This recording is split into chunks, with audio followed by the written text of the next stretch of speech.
আজকে একটু অন্যরকম দিন। অফিসের ফাঁকে শুনলাম পাশে একটা মেলা বসেছে, তো ভাবলাম অফিসের কয়েকজন বন্ধু মিলে একটু ঘুরে দেখা যাক, চলুন আমাদের সঙ্গে। হাঁটতে হাঁটতে চলে আসলাম মেলার গেটে, সবাই মিলে ঢুকে পড়লাম মেলার ভিতরে। আর এই মেলাটি হলো বেকারত্ব নিরসন ও নতুন বাণিজ্যিক উদ্যোগে উৎসাহিতকরণের লক্ষ্যে আয়োজিত আঞ্চলিক ক্ষুদ্র বাণিজ্য মেলা। মেলার ভিতরে ঢুকে তো আমার একটা গাড়ি পছন্দ হয়ে গেল। আমি তো গাড়িলে বুম বুম করতেছি, পিস দিয়া জিএমআই কইতেছে, ভাই আপনার গাড়ি কি সিট আছে?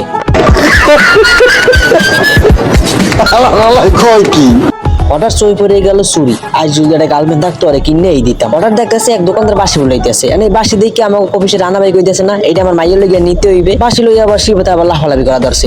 ও আবার এই গুড়া গালান বাসি ফুলাই না ধরছে, পু পুকুরিয়া পে পুকুরিয়া। এটা বাসি দিকে মুটে বাসি বলে না ধরছে, ও মা পিজে দিয়ে সব পলা দিছে। অন্যদিকে আবার রানা ভাই আর হ্যার বউর আর হালের চুরি কিনে দিতে আছে।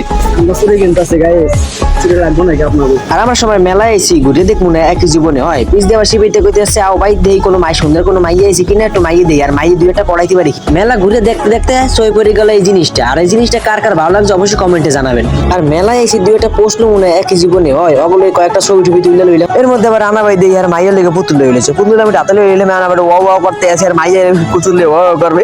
একটু পর দিই রানা ভাই আমাকে সবার লিগে পেঁয়াজ লইয়েছে, তোরা তো খাওয়াবি নাই, আমি খাওয়াই নাই, খা তোরা। এখন আমরা আবার সবাই পেঁয়াজ একলাগে খাওয়া ধরলাম। রানা ভাই খাওয়াইতে আছে, সবাই মিলে নেই খামু না একই জীবনে হয়। আর রানা ভাই পুতুলটারে এমন ভাবে কোলে লইছে এর মাইয়েরাও কোলে লইতে পারবে না। ভ্লগটা আজকে এ পর্যন্তই, দেখা হবে পরে কোনো ভ্লগে। ততক্ষণ ভালো থাকুন, সুস্থ থাকুন, অবশ্যই পেজটিকে ফলো দিয়ে রাখুন আর লাইক কমেন্ট শেয়ার করতে ভুলবেন না। ধন্যবাদ।